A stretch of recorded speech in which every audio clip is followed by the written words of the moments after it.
Innal hamdalillah nahmaduhu wa nasta'inuhu wa nastaghfiruh wa na'udzu billahi min shururi anfusina wa sayyiati a'malina. Man yahdihillahu fala mudilla lahu wa man yudlil fala hadiya lahu. Asyhadu an la ilaha illallah wahdahu la syarika lahu wa asyhadu anna Muhammadan 'abduhu wa rasuluh. Ya ayyuhalladzina amanu taqullaha haqqa tuqatih wa la tamutunna illa wa antum muslimun. Ikhwas sekalian wa akhwat rahimakumullah, kembali kita melanjutkan mengambil faedah dari kitab Tazkiyatun Nufus, yang semoga ini menjadi usaha kita yang dicatat oleh Allah Subhanahu wa taala sebagai amal soleh, dan juga termasuk perkara-perkara yang menjadi sebab disucikannya hati dan jiwa kita. Dan semoga kita termasuk orang-orang yang dijanjikan oleh Allah Subhanahu wa taala, qad aflaha man zakkaha. Dan sungguh beruntung orang-orang yang mereka berusaha mensucikan jiwa-jiwa mereka. Kemudian sebelum kita lanjutkan untuk sesi kita, melanjutkan dari makanan ataupun nutrisi-nutrisi yang sangat dibutuhkan oleh hati kita atau jiwa kita, maka satu prinsip yang harus betul-betul kita pegang, bahwa di dalam Tazkiyatun Nufus atau baiknya sesuatu itu terletak dari dua hal. Apa itu? Pertama tasfiyah, yang kedua tarbiyah. Tasfiyah yaitu membebaskan sesuatu atau menjaga sesuatu dari hal-hal yang merusak. Yang kedua tarbiyah, memenuhi sesuatu itu dengan hal-hal yang bermanfaat baginya. Kemudian masdar ataupun sumber dari Tazkiyatun Nufus adalah kitabullah, Al-Quran. Maka dalam awal-awal kitab yang disampaikan oleh Ustaz Abu Abdullah Abdullah Ta'ala, di dalam muqaddimah disebutkan ayat dalam surat Huwallazi ba'atsa fil ummiyina rasulan minhum yatlu alaihim ayatihi wa yuzakkihim wa yu'allimuhumul kitab wal hikmah wa in kanu min qablu lafi dhalalin mubin.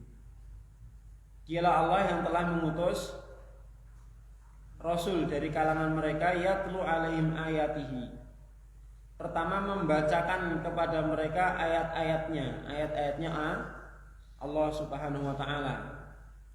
Wa yuzakkihim, dan membersihkan jiwa-jiwa mereka, wa yu'allimuhumul kitab wal hikmah, dan mengajari mereka Al-Qur'an dan Sunnah. Maka kita perhatikan di situ salah satu misi terbesarnya Nabi apa? Yuzakkihim, mensucikan jiwa mereka, yaitu dengan apa? Mentasfiyah, menjauhkan jiwa dari hal-hal yang merusak. Setelah itu wa yu'allimuhumul kitab wal hikmah, itu bentuk tarbiyahnya. Dan itu dengan yatlu alaihim ayatihi, membacakan kepada mereka ayat-ayatnya, yaitu Al-Quran. Maka sumber utama dari Tazkiyatun Nufus adalah Al-Quran. Maka tidak akan mungkin seseorang itu bisa mensucikan dirinya tanpa melalui jalan Al-Quran.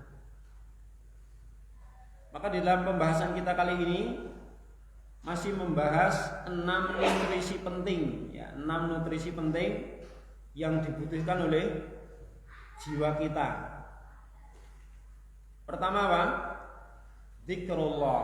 Yang kedua tilawatul Quran. Dan itu adalah termasuk bagian bentuk dari pemenuhan nutrisi, yaitu tarbiyah. Ya kan?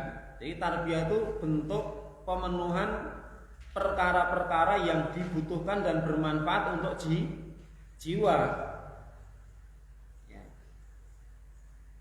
Yaitu kita berikan asupan-asupannya, nutrisi-nutrisinya supaya jiwa itu kuat. Sehingga kalau jiwa itu kuat, dia akan siap untuk menghadapi kenyataan apapun. Maka sering tahu orang itu bikin status sarapan sih gen kuat menghadapi kenyataan. Gitu kan? Ya, mau makan spread. Sarapan sih lur gen kuat menghadapi kenyataan. Karena memang seperti itu. Badan kita butuh nutrisi untuk bisa menghadapi kenyataan hidup. Ya. Termasuk jiwa kita juga butuh nutrisi agar kuat bisa menghadapi perkara-perkara yang akan dia lalui dalam kehidupan ini. Sampai di halaman 47 ya. Ya, halaman 47. Kita lanjutkan. Wadawamu dzikri, masih membahas keutamaan-keutamaan zikir kepada Allah Subhanahu wa taala. Wadawamu dzikri taksiran li syuhudil abdi yaumal qiyamati. Wadawamu dzikri taksiran li syuhudi abdi yaumal qiyamah. Taksiran ini kenapa nasab ini? Sebagai apa ya Pak? Kenapa bukan taksirun gitu?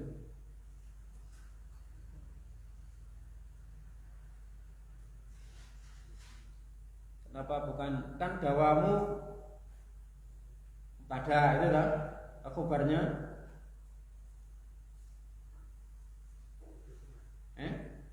Simbol jumlah mana? Li syuhudi gitu. Ya enggak, taksiran itu berkaitan dengan li syuhudi. Kalau wallah alam menurut saya ini kok tetap marfu ini ya sebagai khobar. Iya.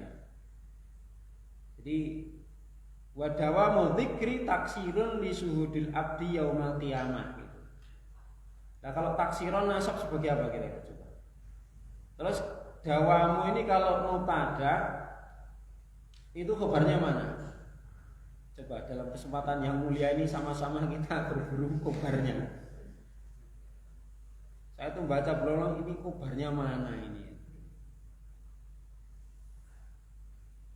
Kalau nggak paham bahasa Arab sekalian malah mending gitu kan? Kan nggak mikir itu kan? Kalau yang sudah belajar kan mesti mikir ini khobarnya mana ini?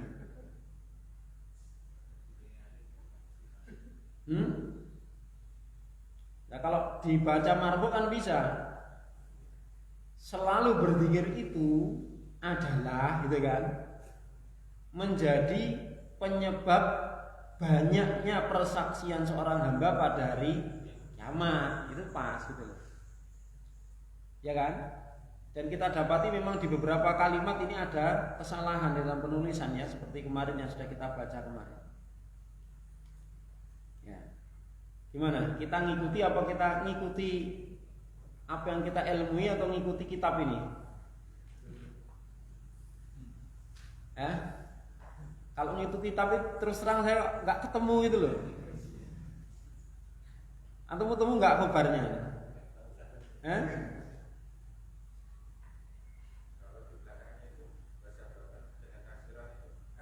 Lah ini maka juga sababun gitu kan. Nanti tetap sababun. Ya. Nah bisanya wakana, lah itu bisa. Jadi kalau misalnya depan diberi kana yang ditakdirkan. Wakana dawamu dzikri ya, berarti mungkin atap ke depan-depannya ada kananya enggak di depan? Enggak ada.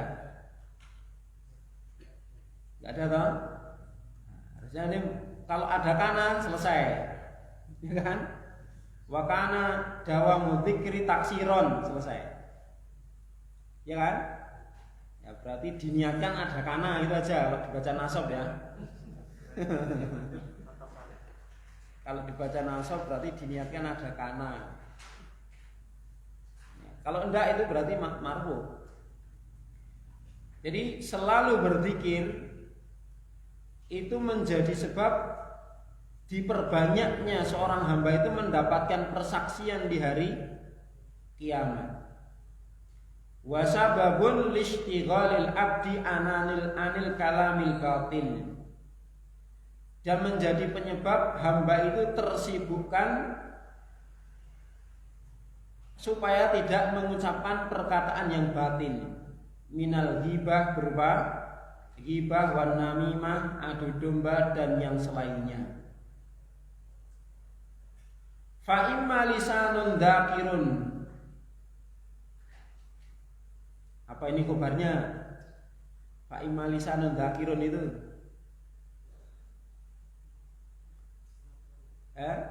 Ketemu sekarang? Fa imma lisanun dzakirun wa imma lisanun ladhin. Bisa jadi seseorang itu apa?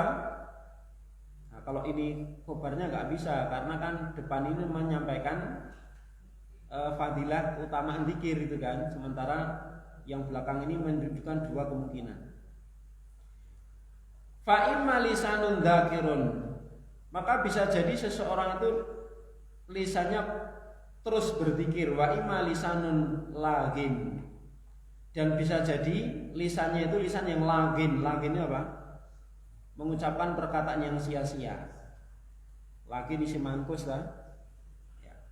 Faman futihalahu, barang siapa yang dibukakan untuknya babud dzikri, pintu-pintu untuk mudah berzikir, faqad futihalahu babud dukhuli 'alallahi azza wa jalla, maka sungguh telah dibukakan untuknya pintu untuk menuju Allah Subhanahu wa ta'ala. Fal yatatahhar, maka hendaknya seseorang itu apa? Segera bersuci. Wal yadkhul ala rabbih azza wa jalla, maka hendaknya dengan zikir itu dia mensucikan dirinya. Wal yadkhul, lalu dia hendaknya segera masuk ala rabbih azza wa jalla, masuk untuk menemui Rabbnya azza wa jalla. Yajid indahu ma yurid, maka ketika itu dia akan mendapatkan apa yang dia inginkan. Fa in wajada rabbahu azza wa jalla, jika dia telah bisa mendapatkan Rabbnya, dia ketemu dengan Rabbnya azza wa jalla, wajada kulla syai'in, berarti dia sudah mendapatkan segala sesuatu. Karena itu hakikat yang dicari oleh semua manusia dalam kehidupannya, mencari Rabb yang telah menciptakan dia. Fa in fatahu rabbahu, atau fa in wa in fatahu rabbuhu, jika dia telah terlewatkan dari Rabbnya, fatahu kullu syai'in, maka dia telah terlewatkan dari segala sesuatu. Walidzikri anwa'un, zikir itu beraneka macam. Minha dzikru asma'illahi azza wa jalla, di antaranya adalah zikir dengan menyebutkan nama-nama Allah Subhanahu wa taala, wa sifatihi, dan sifat-sifatnya, wa madhihi, dan memujinya, wa sana'i alaihi, dan menyanjungnya. Biha, dengan itu semua, nama-namanya, sifat-sifatnya, memujinya dan menyanjungnya, nahwu contohnya subhanallah, walhamdulillah, la ilaha illallah. Ini bentuk apa? Bentuk zikir dengan menyebutkan nama-nama dan sifat Allah, menyanjung dan memuji-mujinya. Wa minha, dan di antara bentuk zikir pula al-khabaru anillahi azza wa jalla, mengkabarkan tentang Allah bi ahkami asma'ihi wa sifatihi, dengan hukum-hukum seputar nama-nama dan sifat-sifatnya. Contoh, Allahu azza wa jalla yasma'u aswata ibadihi, kita menyampaikan kepada orang lain, Allah Ta'ala itu maha mendengar suara-suara hamba-hambanya. Wa yara harakatihim, dan dia maha melihat seluruh pergerakannya. Wa minha, di antara bentuk zikir pula dzikrul amri wan nahyi, menyebutkan adanya perintah dan larangannya Allah Subhanahu wa taala. Jadi seseorang menyebutkan syariat itu juga termasuk bentuk bagian apa? Zikir. Jadi zikir ini ternyata Masya Allah perkara yang sangat umum. Jadi segala sesuatu yang membawa kepada Allah Subhanahu wa taala maka termasuk bagian zikir. Maka tadi disebutkan ada yang memang secara lafaz menyebutkan dan memuji nama-nama Allah Subhanahu wa taala. Yang kedua, menyebutkan makna dan kandungan daripada sifat dan nama-nama Allah Subhanahu wa taala. Yang ketiga, menyebutkan kandungan dari syariat yang berupa apa? Al-amru wan nahyi. Perintah dan larangan dari Allah Subhanahu wa taala. Ka'an taqula, seperti kamu ucapkan, innallaha azza wa jalla amara bikada wa naha bikada. Sesungguhnya Allah telah memerintahkan demikian dan melarang dari yang demikian. Maka seperti ini pun juga dihitung apa? Zikir.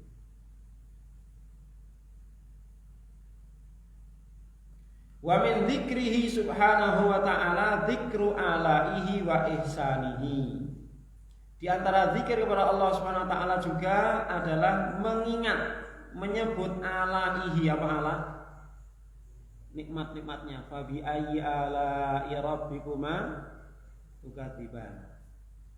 Nikmat-nikmatnya dan kebaikan-kebaikan Allah. Ini termasuk salah satu yang membuat kita itu cinta kepada Allah, ya kan? Karena salah satu faktor yang membuat seseorang itu cinta pada sesuatu itu ketika apa? Dia mendapatkan manfaat dari sesuatu itu dan dia akan merasakan bahaya yang besar kalau sesuatu itu hilang dari dirinya, ya kan? Seperti itu. Maka kita cinta, ya, cinta ilmu karena apa? Besarnya manfaat ilmu dan bahayanya kalau sampai nggak punya ilmu. Yang gampang dicerna duit, ya, seneng nggak duit? Semua orang dari yang paling kecil sampai paling gede seneng duit semua. Kenapa? Karena dia merasakan betapa besar manfaatnya duit dan bahayanya kalau nggak punya duit. Iya kan? Iya gitu. Terkadang sesuatu itu besar manfaatnya, tapi kalau nggak punya nggak apa-apa, itu belum begitu apa cintanya belum besar. Contoh, kalau kita bisa punya pesawat, seneng nggak kira-kira? Seneng nggak? Tapi kalau nggak punya kan juga nggak apa-apa tuh. Nah, berarti kita cintanya kurang, senengnya juga kurang. Perhiasan misalnya, emas permata misalnya. Kalau kita punya seneng, kasihkan istri untuk hadiah itu kan. Tapi kalau kita nggak punya kan juga nggak apa-apa, ya kan? Nah, sesuatu itu akan semakin dan sangat kita cinta itu ketika apa? Dua faktor itu ada. Manfaatnya terasa dan kalau tidak ada itu bahayanya sangat nyata, gitu kan? Seperti itu. Termasuk mengingat Allah Subhanahu wa taala, mengingat nikmat-nikmat dan pemberian-pemberiannya itu bisa menumbuhkan cinta yang besar kepada Allah Subhanahu wa taala. Karena banyak di antara manusia itu yang kecintaannya kepada makhluk mengalahkan kecintaannya kepada Allah, dan itu realita. Kadang-kadang kita pun masih seperti itu. Contoh misalnya istri atau anak kita minta sesuatu, padahal sesuatu itu di luar kemampuan kita yang kita harus apa? Kadang-kadang menerjang syariat. Berarti kan kecintaan kita diuji di situ. Ini kalau nggak saya penuhi kok ya istri sama anak marah. Tapi kalau saya penuhi kok ini membuat Allah marah. Ini mana nih yang harus didahulukan ini? Menuhi istri, anak dan istri dulu. Kalau Allah marah kan nanti istighfar cukup. Gitu kan? Kadang-kadang manusia itu gitu, saking husnudonnya pada Allah. Nah, nanti, tapi kalau istri kan nggak cukup minta maaf nggak selesai. Kalau sama Allah istighfar, tobat, selesai. Akhirnya apa? Meremehkan Allah. Astagfirullah. Kita kadang-kadang seperti itu kita. Ya. Padahal seluruh nikmat yang kita rasakan itu kan asalnya dari Allah, lewat siapapun itu. Walaupun kadang lewat orang tua, walaupun kadang lewat suami atau istri, walaupun kadang lewat anak, walaupun kadang lewat bos yang gaji kita, ya kan? Walaupun kadang lewat orang-orang yang memberi sesuatu pada kita. Tapi kan semuanya itu kalau kita telusuri asalnya dari mana? Allah Subhanahu wa taala. Karena tidak akan terjadi sesuatu kecuali itu atas kehendak Allah Subhanahu wa taala. Maka itu harus kita ingat-ingat terus. Wa afdalu dzikri, ini sudah ganti.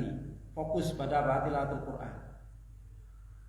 Zikir yang diantara zikir yang paling afdal adalah tilawatul Quran. Kalau tadi apa? Menerangkan manfaat dan keutamaan zikir secara umum. Sekarang lebih khusus zikir berupa apa? Membaca Al-Quran yang di dalamnya terdapat 3 hal tadi apa? Menyebutkan puji-pujian kepada Allah, menyebutkan kandungan-kandungan dan makna dari sifat-sifat dan nama Allah, menyebutkan syariat. Ya tak? Berarti dalam membaca Quran itu terdapat 3 macam zikir tadi. Wadzalika litadammunihi, ya ini. Hal tersebut dikarenakan Al-Quran itu mencakup li adwiyatil qalbi, mengandung obat untuk hati, wa ilajihi, dan penyembuh baginya, min jami'il amrad, dari seluruh penyakit. Allah berfirman, ya ayyuhan nasu qad ja'atkum mau'idhatum mir rabbikum wa shifaa'un lima fis sudur. Wahai sekalian manusia, telah datang pada kalian nasihat dari Rabbmu dan juga penyembuh terhadap apa saja yang di dalam hati. Nah, yang dimaksud di sini yang jahat ini siapa ini? Mau'idhah dan syifa ini sifat untuk siapa ini? Yang disebut mau'idhatum mir rabbikum wa syifaa'un lima fis sudur ini apa ini? Al-Quran. Jadi telah datang kepada kalian Al-Quran yang itu adalah mau'idhatum mir rabbikum. Isinya adalah nasihat dari Rabb yang menciptakan kalian. Dan isinya syifaa'un lima fi sudur, obat bagi seluruh penyakit hati. Itu. Berikutnya, halaman berikutnya, Allah juga berfirman, wa nunazzilu minal qur'ani ma huwa syifaa'u wa rahmatul lil mu'minin. Dan kami telah turunkan Al-Quran, apa-apa yang dia itu menjadi penyembuh dan rahmat bagi orang-orang mukmin. Jadi Allah mensifati Al-Quran dengan 2 hal. Apa itu yang pertama? Syifa, penyembuh. Dan para ulama menyebutkan ini penyembuh penyakit hati dan juga penyembuh penyakit jasmani. Tentunya dengan izin Allah Subhanahu wa taala. Yang kedua, Allah mensifati Al-Quran dengan apa? Rahmat. Bentuk kasih sayang Allah Subhanahu wa taala, dan tentunya ini rahmat yang khusus, ya kan? Rahmat yang khusus terutama bagi orang-orang yang bisa mengamalkan dan mengambil manfaat dari Al-Qur'an. Wa amradul qalbi tajma'uha amradus syubhat wa syahawat. Penyakit-penyakit hati itu terkumpul dalam penyakit-penyakit subhat dan syahwat. Nah, jadi penyakit yang ada pada hati seseorang itu umumnya ditimbulkan dengan 2 hal ini. Berupa subhat. Apa subhat itu? Karena kerancuan berpikir. Yang kedua syahwat. Apa syahwat? Ngikuti hawa nafsu. Jadi subhat ini ya dia memahami sesuatu bukan sesuai dengan hakikatnya. Kalau syahwat sebenarnya dia paham sesuatu itu sesuai hakikatnya, tetapi dia tidak mengikuti sesuatu itu. Wal Qur'anu syifaa'un lin naw'aini. Sementara Al-Qur'an itu penyembuh bagi apa? 2 macam sumber penyakit tersebut. Fafihi minal bayyinati wal barahinil qat'iyyah.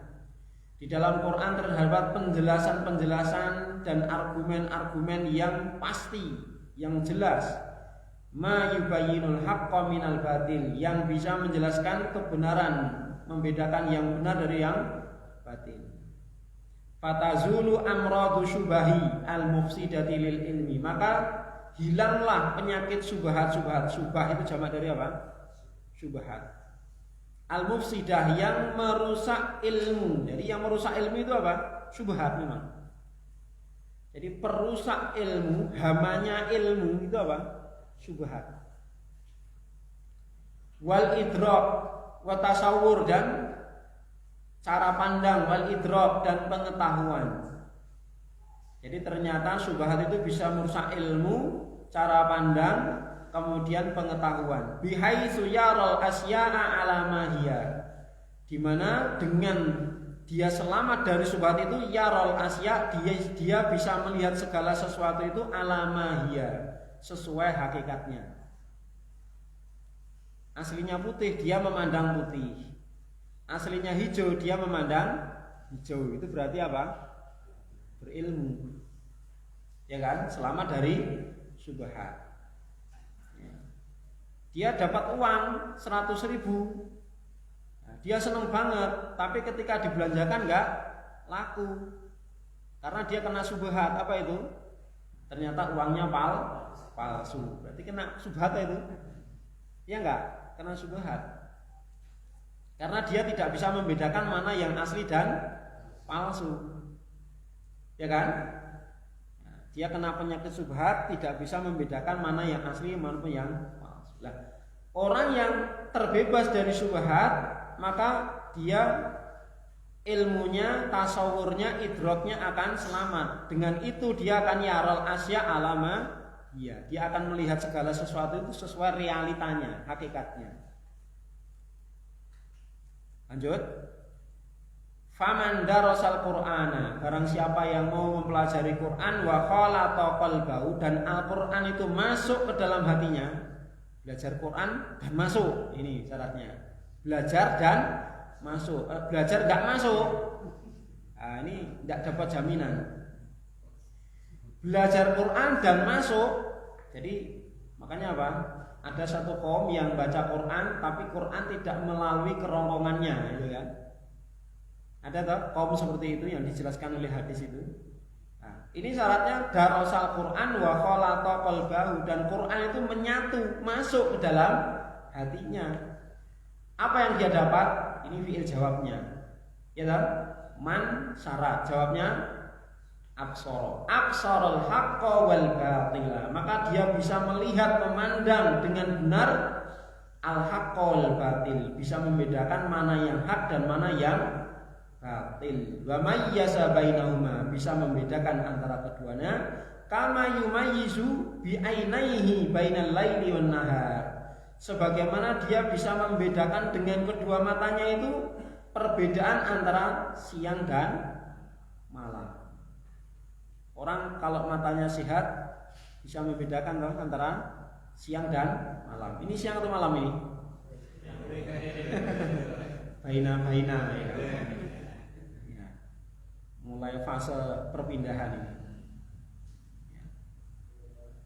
Wa amma shifa'uhu, adapun penyembuhan Al-Quran lima radhi syahwat, terhadap penyakit syahwat, fadzalika bima fihi minal hikmah wal mau'izatil hasanah, karena di dalam Al-Quran terdapat hikmah, terdapat ilmu, nasihat yang baik. Kemudian babi tazhidi fid dunya, dan di dalam Al-Quran ada perintah untuk zuhud kepada dunia.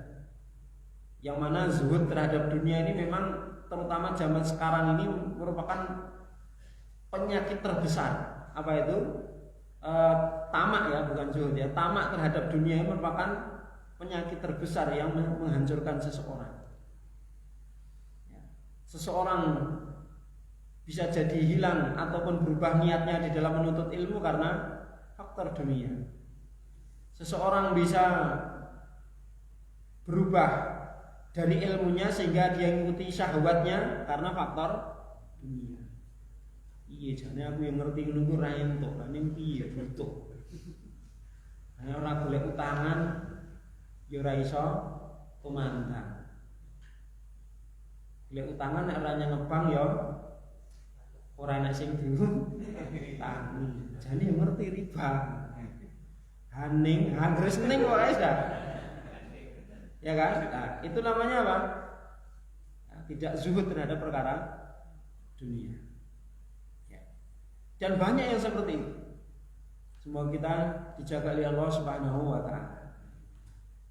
Wa targhibi fil akhirah. Di dalam Al-Qur'an terdapat motivasi-motivasi yang lebih terhadap kehidupan akhirat. Maka Pak Rasulullah SAW itu dalam kebanyakan nasihat beliau mesti mengingatkan para sahabat terhadap apa? Kehidupan akhirat. Ya kan? Rasulullah itu memotivasi para sahabat itu dengan kehidupan akhirat. Suatu ketika di waktu pagi ya, Rasulullah itu menanya pada para sahabat, siapa yang pagi ini berpuasa?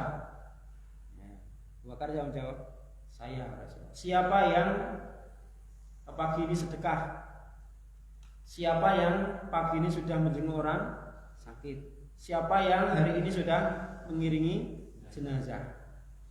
Barang siapa yang terkumpul 4 perkara ini pada setiap muslim di suatu hari, maka wajibat alaihi jannah. Dia pasti masuk surga. Ini kan motivasi untuk kehidupan akhirat kan? Motivasi untuk kehidupan akhirat. Juga ketika perang Ahzab misalnya, ketika Rasulullah SAW ingin mengutus para sahabat untuk mencari berita-berita di kalangan musuh-musuhnya dari kaum musyrikin dan sekutunya. Siapa yang mau mencari, siapa yang bersedia berangkat menuju kaum musyrikin untuk jadi mata-mata, maka aku jamin akan masuk surga bersamaku. Gitu kan? Ada nggak yang berangkat? Nggak ada. Karena memang apa? Berat sekali ketika itu. Baru ketika apa? Ditunjuk. Hudzaifah, kamu berangkat. Nah, berangkat gitu. Kalau sudah ditunjuk berangkat, nggak ada yang bantah. Kalau kita kan afwan. Kalau senjatanya afwan ini sudah senjata pamungkas, kita kan afwan. Kalau sahabat nggak ada, berangkat. Tapi kalau ditawari balik, siapa yang mau seperti ini akan dapat demikian, baru tawaran. Masih bisa milih gitu kan? Barangkali ada sahabat yang mau. Sik mau nang sing belum lah. Sik. Nah gitu kan, jaga nih gitu kan. Karena ya berat betul. Khawatir aku malah ra iso, malah ora ikhlas. Nah gitu kan. Paksa dan lain sebagainya. Kalau sahabat ketika diperintah udah langsung berangkat. Nah, karena sudah diperintah langsung berangkat. Beliau memotivasi dengan kehidupan akhirat. Dan di Quran banyak sekali yang mengingatkan kita pada kehidupan akhirat. Dan itulah yang membuat seseorang itu apa? Bisa terobati hatinya itu dari mengikuti hawa nafsu. Maka banyak mengingat kehidupan akhirat dan banyak mengingat akan hinanya dunia ini, rendahnya dunia ini bisa menjadi obat bagi apa? Penyakit ittiba'u syahwat. Mengikuti hawa nafsu. Karena memang faktor itu yang menyebabkan orang itu mengikuti apa? Hawa nafsu. Padahal dia tahu itu haram, padahal dia tahu itu salah. Ya. Orang zina itu kan semua orang tahu itu dosa. Tapi kenapa dilaksanakan? Karena apa? Besarnya dorongan syahwat. Ya enggak? Karena besarnya dorongan syahwat. Nah, itu bisa terobati kalau apa? Dengan taufik dari Allah, dia mendapatkan ilmu yang dengan ilmu itu apa? Khosyahnya lebih tinggi daripada syahwatnya. Nabi Yusuf contohnya. Nabi Yusuf itu punya syahwat dengan wanita enggak? Punya. Ya kan? Punya. Tapi kenapa enggak mau? Apakah Zulaikha enggak cantik gitu? Wah. Itu daripada artis-artis yang ditayangkan aja mungkin enggak ada apa-apanya. Cantik sekali. Kenapa enggak mau? Apakah enggak punya syahwat? Alah, itu paling ya impoten itu kan. Enggak, dia punya sahabat. Di dalam Quran disebutkan kan, Yusuf itu sebenarnya hatinya senang. Tapi karena apa? Nah, pertolongan Allah Subhanahu wa taala. Maka semuanya karena anugerah dan pertolongan dari Allah Subhanahu wa taala. Ya, seperti itu. Dan karena apa? Yusuf mendapat hidayah, dengan hidayah itu dia apa? Lebih mengedepankan khasyatullah. Ya kan? Lebih takut kepada Allah Subhanahu wa taala. Dan Al-Qur'an membimbing kita untuk seperti itu. Lanjut. Waqad shahha an Rasulillah sallallahu alaihi wasallam annahu qala man sarrahu apa? Sirruhu atau sarruhu atau sarrahu ini baca isim atau fi'il ini? Awas, fi'il. Fa'ilnya? Takdirnya? Lahu? Nah iya, dhamirhu kembali ke mana? Kan kembali ke man.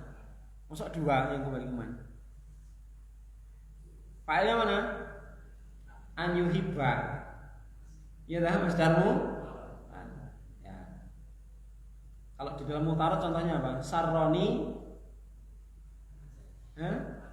Sarroni antan jaha. Itu dah.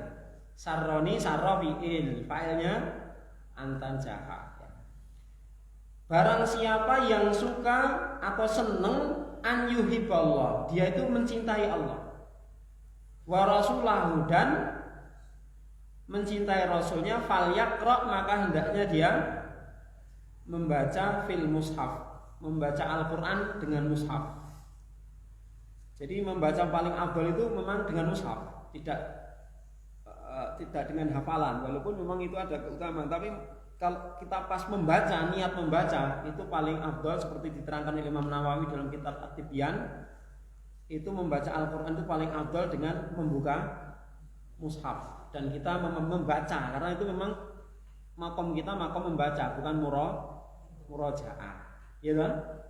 Ya, membaca itu dengan melihat mushaf. Fal yaqra fil mushaf, maka hendaknya dia membaca mushaf. Wal Qur'anu kadzalika, Al-Qur'an demikian pula a'dhamu ma yuqarribul abda li rabbih azza wajalla. Dia adalah perkara yang paling besar yang bisa mendekatkan seseorang kepada Rabb-nya. Qala al-Khabbab ibnul Irth, itu ada yang mengatakan arj, ada yang irj itu. Radhiyallahu anhu lirajulin, berkata Khabbab kepada seorang lelaki, taqarrab ilallahi mastata'ta, ya. Beribadahlah kepada Allah semampu engkau.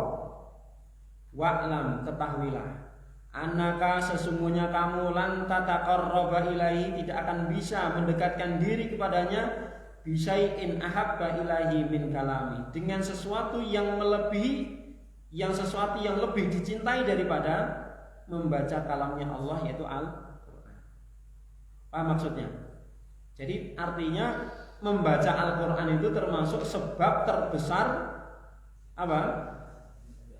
Seseorang itu bisa mendekatkan diri kepada Allah Subhanahu wa taala dan mendapatkan kecintaan darinya.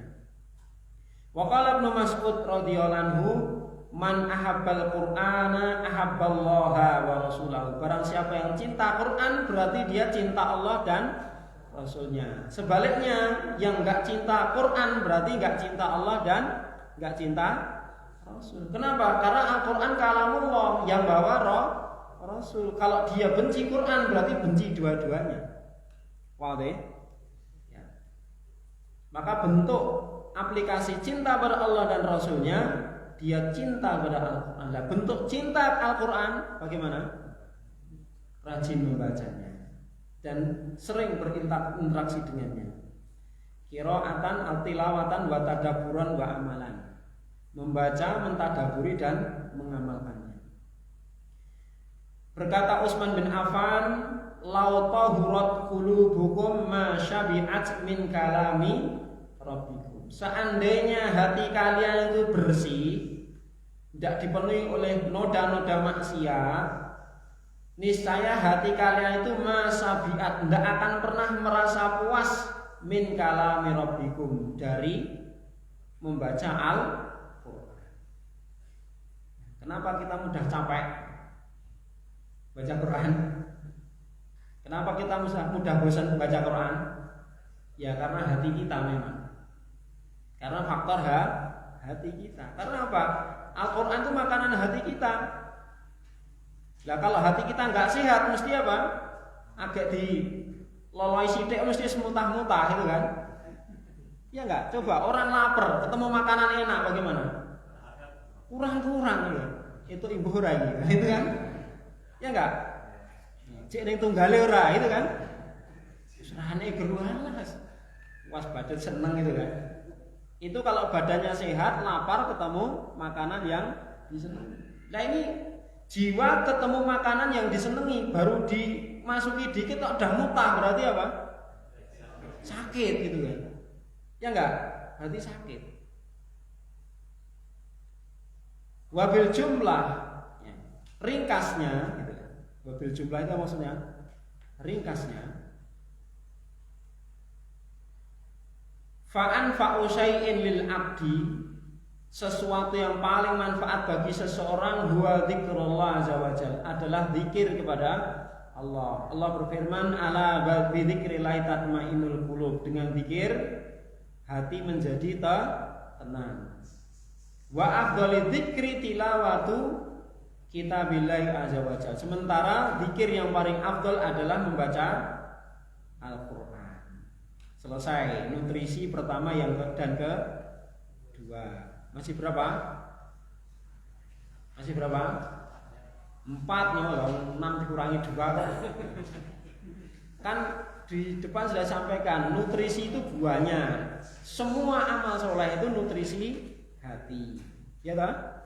Tapi yang pokok artinya tidak bisa, atau hati itu tidak boleh lepas dari itu. Nah, yang lain kan mungkin bisa, seperti kita apa? Nutrisi yang atau makanan yang nggak bisa lepas dari kita apa? Karbohidrat, nasi gitu kan. Walaupun itu sudah ada kurma, sudah ada kolak, sudah ada roti, ini nek rumahan sego kan ya di wis mangan lho, burung iki. Padahal entek gorengan pirang-pirang, kolak sak mangan lho burung. Mangan yuk, ayo. Karena belum makan nasi gitu kan. Karena nutrisi pokoknya belum masuk. Nah, ini yang dimaksud yang kita bahas. Ya, jadi ada 6 nutrisi pokoknya, yang 6. Artinya yang lain itu semua juga penting, tapi yang 6 ini harus masuk, itu maksudnya. Yang 6 ini harus masuk. Jadi 1, 2 selesai apa? Zikrullah dan tilawatul Quran. Sekarang yang ketiga istighfar. Ya, istighfar. Capek ini gantian baca Mas Tarma.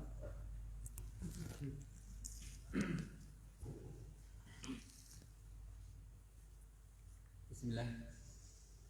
Al-istighfaru wa huwa talabul maghfirah. Al-maghfirah hiya hiqayatu syarrid dunubi ma'a sadriha.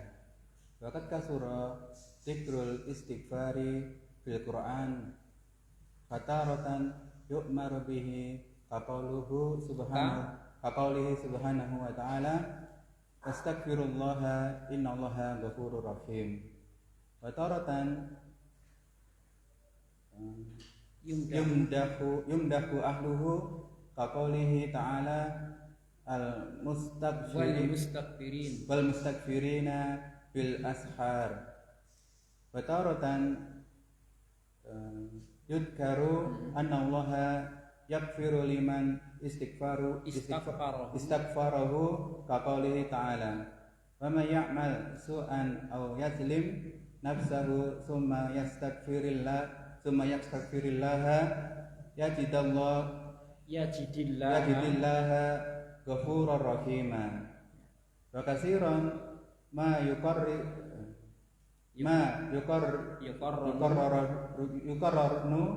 istighfaru bi dzikri taubati fa yakunul istighfaru hina idzin ibaratan Ibaratun. ibaratun Oh, ibaratan betul. ibaratan an talabil maghfiratil bil lisani Wa taubatu wa taubatu ibaratun ibaratan wa taubatu ibaratan anil iqla'i anid dunubi bil qalbi wal jawarih wa hukmul istighfari ka hukmid du'ai fa in sya'allahu ajabahu wa ghafara li sahibihi la siyama idza kharaja an qalbi munkasirin bidunubi aw sadafa sadifun sa'atan min sa'atil ijabati kal ishari wa adbaris salawati. Ya, hasbun cukup. Jazakumullah khairan. Istighfar. Nutrisi yang ketiga ikhwah adalah istighfar. Apa itu istighfar?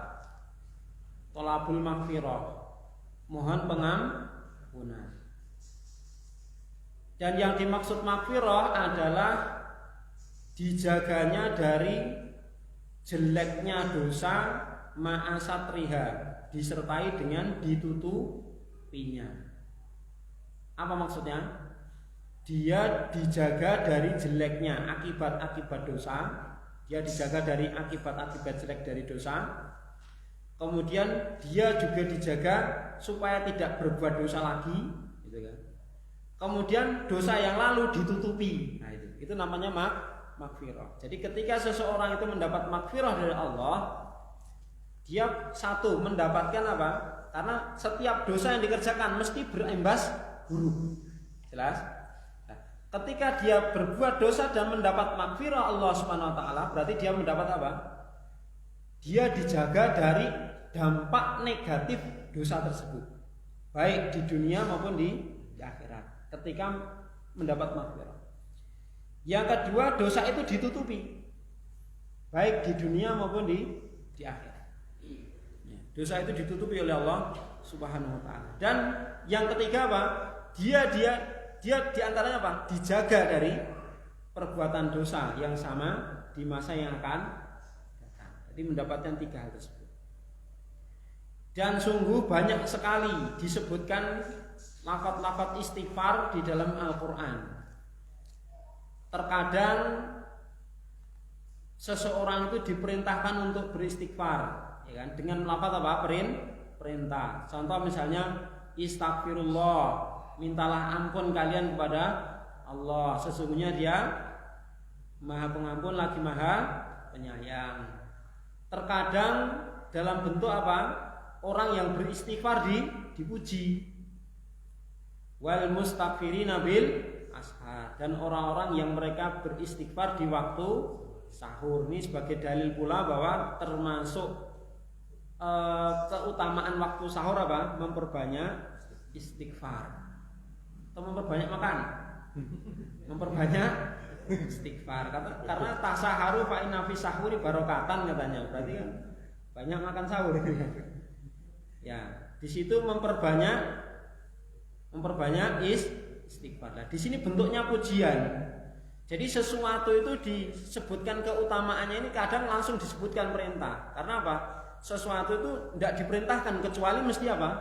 Itu dicintai dan disenangi dan ada keutamaannya. Jelas ya? Seperti itu. Jadi sesuatu itu kalau Allah perintahkan, mesti di situ Allah mencintainya dan Allah menjanjikan banyak keutamaan. Itu langsung bentuknya perintah. Yang kedua bentuknya enggak perintah, tapi apa? Yang melakukan dipuji. Yang beristighfar dipuji, seperti wal mustaghfirina bil ashar. Kemudian yang ketiga terkadang juga dalam bentuk janji. Nah, janji apa? Keutamaan. Apa itu? Allah menyebutkan atau Allah mengampuni, disebutkan yudkar anallah, disebutkan bahwasanya Allah mengampuni dosa-dosa orang yang meminta ampun kepadanya. Nah, ini berarti ini kan janji loh. Janji keutamaan yang diberikan kepada orang yang beristighfar. Jadi terkadang seperti itu. Jadi yang paling utama ini perintah. Ini menunjukkan mesti apa? ada keutamaan dan wajib gitu kan, karena sudah perintah. Tapi kalau baru ujian, baru janji keutamaan, itu belum menunjukkan sesuatu yang wajib. Terkadang orang bisa milih. Contoh, di depan ada air, nanti yang pulang bisa ngambil air misalnya, tapi nggak perintah loh ini, karena udah ada tulisnya, sekarang pulang. Misalnya itu kan, berarti nggak ngambil juga nggak apa-apa tuh, ya kan? Tapi kalau yang hadir silahkan, wajib semuanya ngambil. Berarti kalau nggak ngambil salah. Jelas? Nah itu perintah. Jadi yang pertama ini bentuknya ilzam, istaghfiru, itu kan ilzam.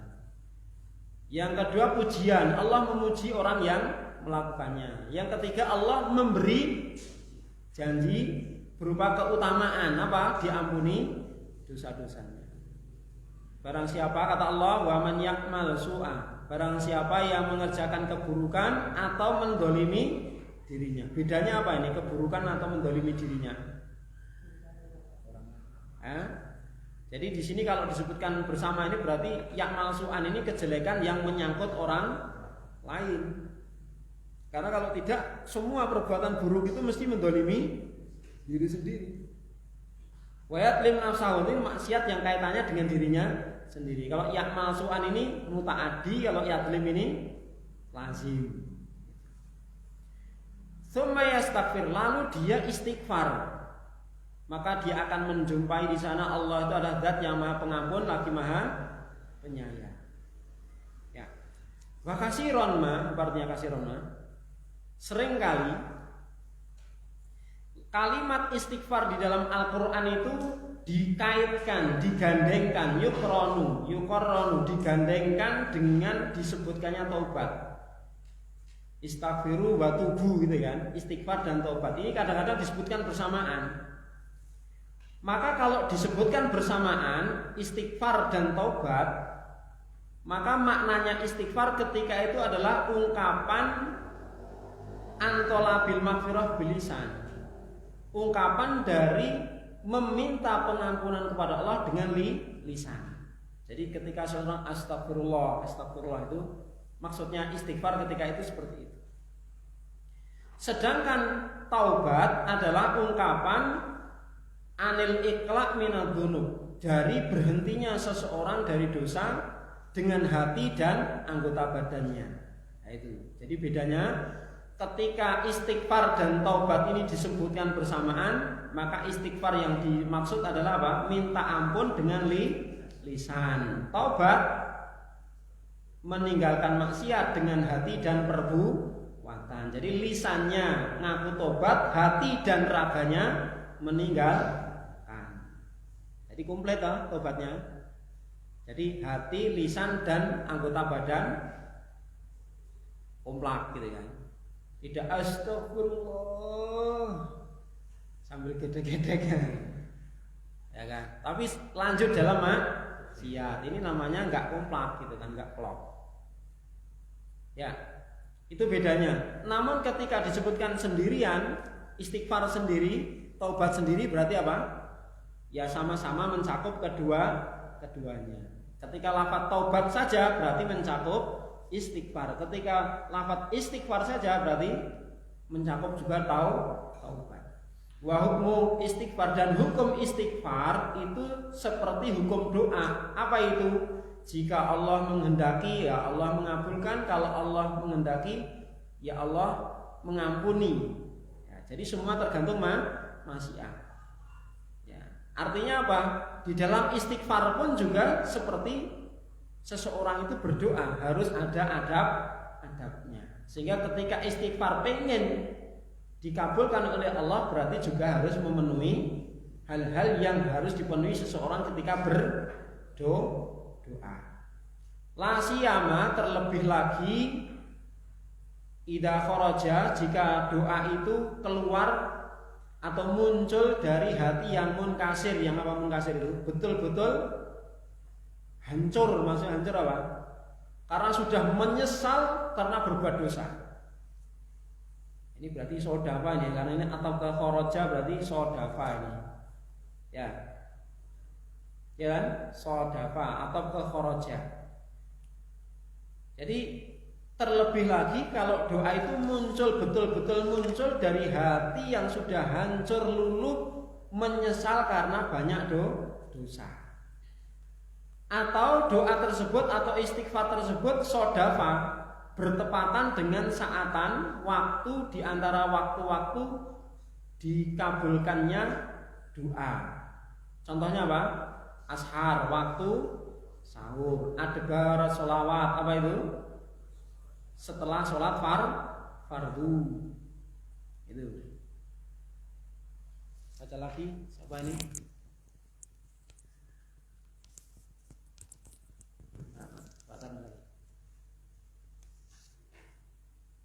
Wa yurwa an Luqman annahu qala li banihi ya bunayya awwid lisanaka Allahumma ighfirli fa inna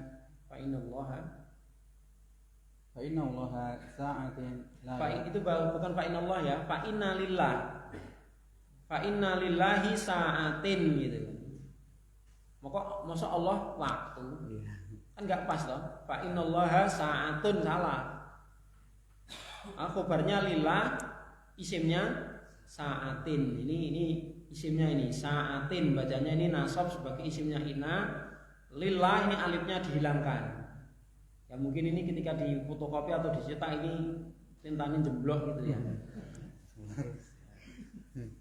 Tapi kan fatal akibatnya. Ya kan? Fa inna lillah ini ya. Fa inna lillahi sa'atin la yaruddu fiha sa'ilan. Wa qala al-Hasan aksiru minal istighfari fi buyutikum wa ala mawaidukum wa ala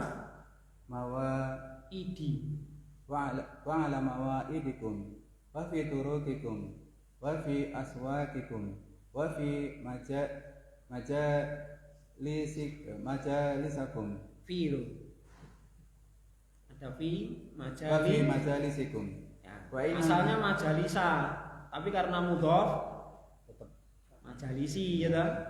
Mamnu min asarfi kan jarnya dengan fathah, tapi karena mudhof maka kembali ke asli apa itu? Dengan kasroh.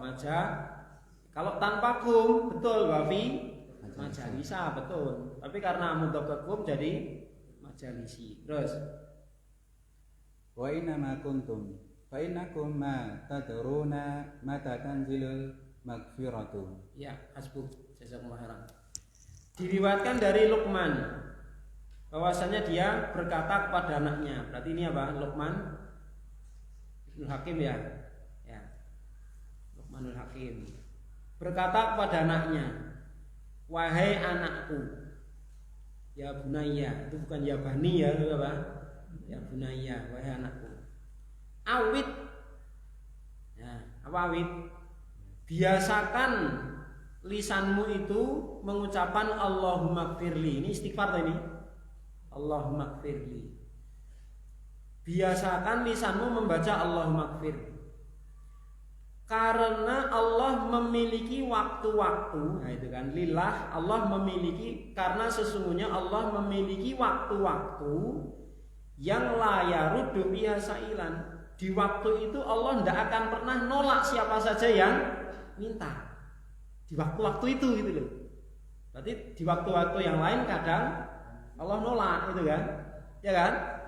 Artinya kalau pas ucapan Allahumma gfirli ini bertepatan dengan apa? Waktu yang Allah nggak nolak ini. Masya Allah, ini nikmat yang besar. Maka sini apa? Pokoknya diwocot terus aja. Nanti lah ya mesti anak sing pas. Itu kan, maka ini awit, perbanyak dan biasakanlah lisan membaca Allahumma gfirli. Maka ya, Masya Allah, ini nasihat dari kita ya. Untuk, ya ketika kita berbaring, astagfirullah. Kalau pas tidur kan kita nggak bisa mengucapkan. Kalau pas tidur kan itu ya anglindur ya. Anglindur itu tidak disertai niat. Ya kan? Ya, sambil kerja juga boleh, ya kan? Yang penting kita bisa mengucapkan dan tidak mengganggu pekerjaan kita. Sambil mengemudi, memperbanyak istighfar itu bagus. Yang penting tidak mengurangi dan merubah konsentrasi. Terus, waqala Hasan Al-Basri, berkata Hasan Al-Basri, aksiru, perbanyaklah oleh kalian membaca istighfar di rumah-rumah kalian. Dan wa ala mawaid, mawaid jamak dari apa? Maidah. Maidah itu apa? Ketika menghadapi makanan. Jadi di dalam makan pun kita dianjurkan untuk memperbanyak Astagfirullah. Jani ya war kok icip pengen naik. Astagfirullah. Ya. Intinya seperti itu. Kita memperbanyak istighfar karena ya kita banyak lalainya. Di dalam makan pun, apalagi dalam makan ya kan. Nah, kita di situ banyak lalai. Kalau sudah luwe ketemu makanan, kita lalai kepada zat yang memberi makanan. Wa fi turuqikum, dan di dalam perjalanan-perjalanan kalian. Di dalam aswak jamak dari apa? Suq, pasar-pasar, apalagi di pasar nih ya. Tempat terburuk di muka bumi, pasar. Ya. Wa fi majalisihim, di mujalasah, majelis-majelis kalian. Wa aina ma kuntum, dan dimanapun kalian berada. Kecuali memang tempat-tempat yang kita dilarang untuk mengucapkannya. Misalnya apa? Di hammam, atau ketika kita sedang buang hajat. Maka kalau misalnya istighfar ya dengan hati saja. Ya. Karena memang kadang juga kita butuh istighfar, untuk bantuan Allah ketika itu. Barangkali susahnya kita buang hajat karena banyaknya dosa. Sehingga harus banyak istighfar supaya mudah buang hajatnya. Maka kalau seperti itu apa? Dalam hati. Fa'innakum, karena sebenarnya kalian nggak tahu kapan pengampunan itu diturunkan kepada kalian. Ya, lanjut.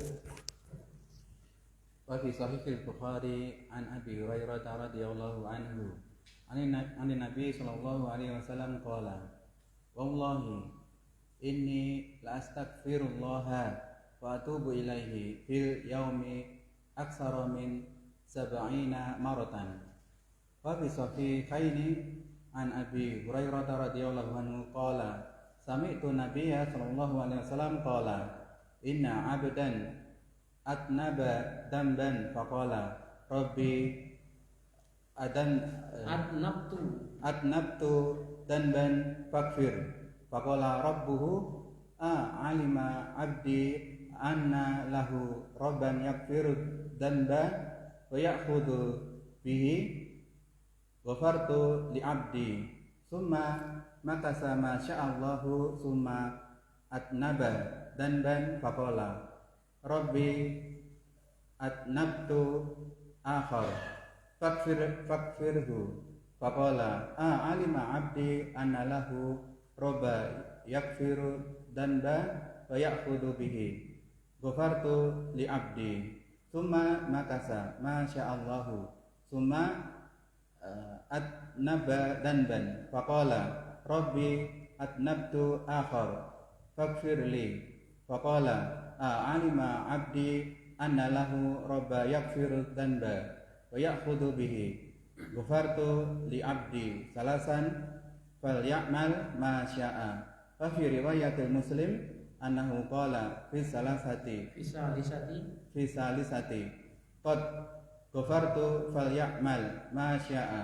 Wal makna ma dama ala hadhil hali kullama atnaba istighfara wadzahiru anna muraduhu istighfaru anna muradahu al-istighfarul makrunu bi adamil israri. Dalam Sahih Bukhari dari sahabat Abu Hurairah dari Nabi SAW, beliau bersabda, demi Allah, ini sesungguhnya aku akan beristighfar kepada Allah. Sesungguhnya aku itu beristighfar kepada Allah dan bertobat kepadanya dalam sehari itu lebih dari 70 kali. Ini siapa? Rasulullah. Kita ya, jadi istighfar kita pun masih perlu diistighfari. Karena apa? Kurang. Masih sangat kurang. Jadi kita istighfar bukan karena dosa apa? Istighfar karena kurang istighfar. Ya kan? Kita seperti itu. Terus dari Abu Hurairah, beliau berkata, aku pernah mendengar Rasulullah SAW bersabda, sesungguhnya ada seorang hamba yang dia melakukan dosa lalu dia berkata, wahai Rabb, aku sudah berbuat dosa, ampunilah aku. Maka Allah pun menjawab, Allah pun bertanya, apakah hambaku tahu bahwasanya dia itu punya Rabb yang suka mengampuni dosa dan wayakhudhu bihi dan mengadab. Yakhudhu bihi itu apa? Mengadabnya. Jadi dia bisa mengampuni dan bisa mengadab dari dosa itu. Jadi apakah hambaku itu tahu kalau dia itu punya Rabb yang bisa mengampuni dan bisa menyiksa dosanya? Kok sampai dia minta ampun itu kan? Berarti dia tahu kan itu kan? Maka apa? Ghafartu li abdi, aku mengampuni dosanya. Kemudian berlalulah beberapa waktu sesuai kehendak Allah. Selang waktu, nah, kemudian dia berbuat dosa lagi. Kemudian lapor kepada Allah lagi, wahai Rabb, aku berbuat dosa lagi ya Allah. Ya kan? Ini bisa dua kemungkinan, bisa dosa yang sama, bisa dosa yang lain yang berbeda. Faghfir, maka ampuni dosaku itu ya Allah. Maka Allah berkata lagi, apakah hambaku tahu kalau dia itu punya Rabb yang bisa mengampuni dan menyiksa atas dosanya tersebut? Sungguh aku sudah mengampuni hambaku tersebut. Terus berlalu lagi demikian, dia melakukan dosa lagi. Maka dia mengucapkan lagi, wahai Rabb, aku berdosa lagi nih ya Allah, ampuni aku. Maka Allah berkata lagi, apakah hambaku tahu bahwasanya dia punya Rabb yang bisa mengampuni dosa dan menyiksa dari dosa itu? Aku sudah mengampuni hambaku. Salasan, 3 kali.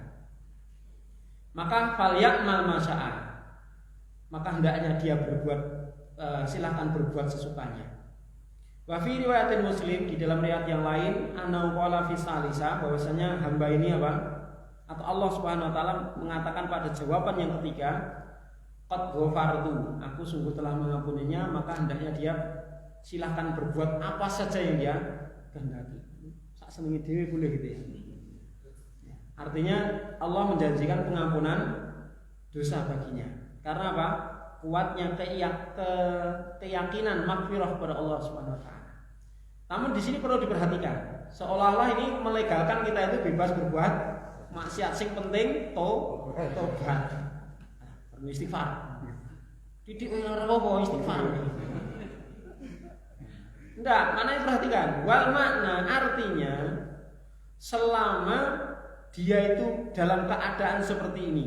Maksudnya kullama atnaba istighfar, setiap kali dia berdosa mesti dia istighfar. Nah, di sini jelaskan dohirnya yang dimaksud beliau di sini adalah istighfar yang di al-makrun disertai dengan adamul israr, tidak terus menerus. Berarti maksudnya di sini tadi berarti dosa yang lain. Ini versinya mu'alif seperti ini. Namun ada ulama lain yang mengatakan tidak apa-apa, dosa yang sama, yang penting tobat yang pertama ini sudah sah, taubatan nasuha, diampuni. Dia melakukan lagi perbuatan yang sama, itu hitungan dosa yang baru, butuh tobat lagi kan gitu. Ya kan? Dan Allah Maha mengampuni dengan seperti itu. Tidak seperti kita kan? Nek kita bagaimana? Alah, kowe ya. Wah, lengom baleni meneh. Gah, gitu ta. Nek kita seperti itu. Allah enggak seperti kita masalahnya kan. Kapanpun hamba itu berdosa dan bertobat kepada Allah, pasti Allah mengampuni dosa apapun. Yang penting apa? Dia datang dengan membawa taubatan nasuha dengan syarat-syarat yang terpenuhi. Qalat Aisyah berkata radhiyallahu anha, tuba liman wajada fi sahifatihi al-istighfaran katsira. Beruntunglah orang yang mendapatkan di dalam catatan amalnya itu istighfar yang banyak. Artinya apa? Dia banyak membaca istighfar. Wabil jumlah ringkasnya fadawa udunub al istighfaru. Ringkasnya obat dari dosa yang paling efektif dan manjur apa? Istighfar.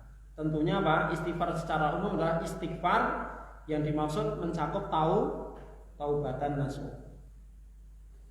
Qala Qatadah, berkata Imam Qatadah, inna hadzal Qur'an yadullukum ala da'ikum wa dawaikum. Sesungguhnya Al-Qur'an ini menunjukkan pada kalian pada penyakit dan obat, penyakit yang ada pada diri kalian dan obatnya.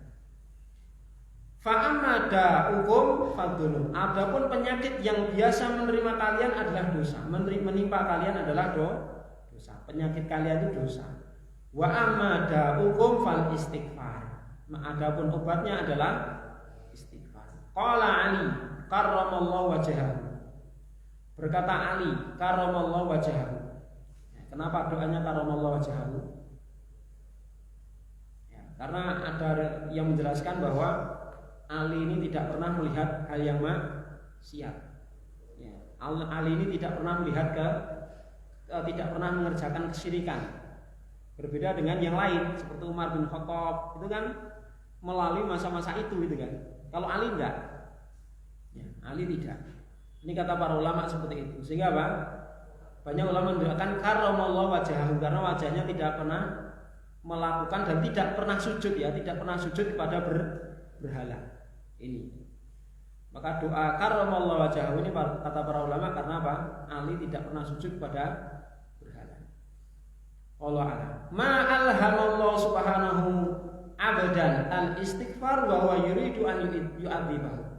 Allah enggak akan pernah mengilhamkan, memudahkan seseorang untuk istighfar. Jadi Allah enggak akan pernah memberikan hati seseorang itu terbetik untuk istighfar kalau Allah ingin mengadabnya. Artinya apa? Salah satu ciri kalau orang itu susah atau enggak suka istighfar berarti kita khawatir orang itu dikehendaki apa?